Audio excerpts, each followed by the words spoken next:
ఈరోజు army soldier అయినటువంటి సాయి ప్రతాప్ గారి పుట్టినరోజు సందర్భంగా వారి సహకారంతో నెల్లూరు నగరంలోని పేదవారికి, నిరాశ్రయాలకి, పిల్లలకి అందరికీ అన్నదాన కార్యక్రమం నిర్వహించడం జరుగుతుందండి. సాయి ప్రతాప్ గారు ఇటువంటి పుట్టినరోజు నిన్ను నూరేళ్ళు ఆయుర్వేదాలు సంతోషంగా జరుపుకోవాలని, వారు మన ఇండియా బార్డర్లో ఉండి దేశ రక్షణ కోసం చేస్తున్న డ్యూటీతో పాటు వారి పుట్టినరోజు నాడు పేదవారికి నిరాశ్రయ ఆకలి తీర్చడం చాలా సంతోషంగా ఉంది. వారు ఇంకా గవర్నమెంట్ తరఫున ఎన్నో అవార్డులు ఇవ్వాలని మన అమ్మాయి ఫౌండేషన్ నుంచి ఆ భగవంతుని కోరుకుంటున్నాను.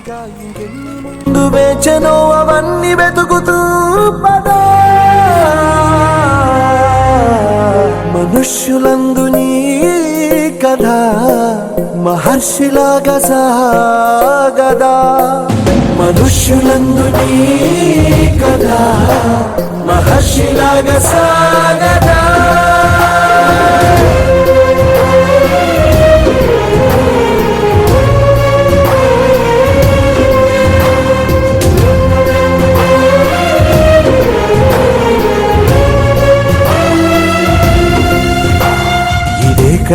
ఇదే కదా నీ కదా, ముగింపు లేనిదై సదా సాగదా.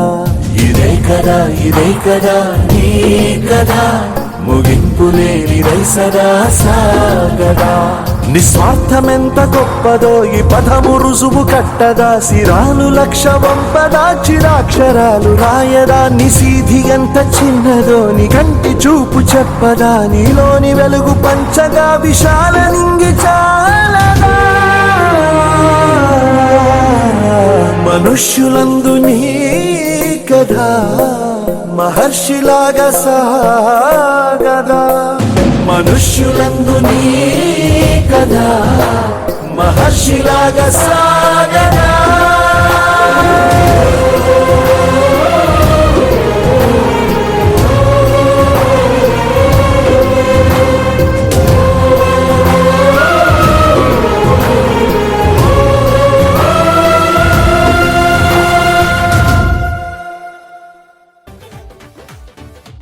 చిన్న నవ్వే చాలు,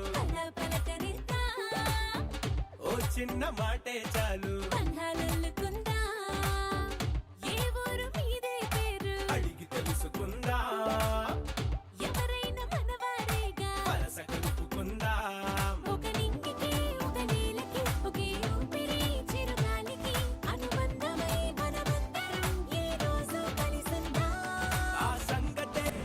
ముందుగా అందరికీ నమస్కారం అండి. నా పేరు రమేష్ బాబు, అమ్మాయి ఫౌండేషన్ సేవకుడిని. మన ఫౌండేషన్ ద్వారా నిర్వహిస్తున్న సేవా కార్యక్రమంలో భాగంగా ఈరోజు 12/4/2024 శుక్రవారం నాడు మన ఆర్మీ సోల్జర్ అయినటువంటి సాయి ప్రతాప్ గారి పుట్టినరోజు సందర్భంగా వారి సహకారంతో ఈరోజు నగరంలోని పేదవారికి, నిరాశ్రయాలకి, పిల్లలకి అందరికీ అన్నదాన కార్యక్రమం నిర్వహించడం జరిగింది. సాయి ప్రతాప్ గారు ఇటువంటి పుట్టినరోజు నిన్నూరేళ్ళు ఆయుర్వేదాలతో సంతోషంగా జరుపుకోవాలని, వారికి వారి కుటుంబ సభ్యులందరికీ ఆ భగవంతుని ఆశీస్సులను కోరుకుంటున్నాను.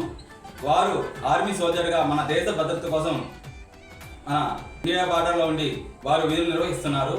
దానితో పాటు వారి పుట్టినరోజు నాడు ఇలా మన ఫౌండేషన్ ద్వారా పేదవారికి అన్నదాన కార్యక్రమం నిర్వహించడం చాలా సంతోషంగా ఉంది.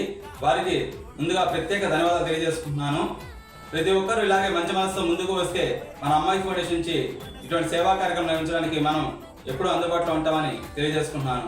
ముఖ్యంగా ఈ సేవా కార్యక్రమం నిర్వహించినటువంటి మన ఇండియన్ సోల్జర్ అనేటువంటి సాయి ప్రతాప్ గారికి ప్రత్యేక ధన్యవాదాలు తెలియజేసుకుంటున్నాను.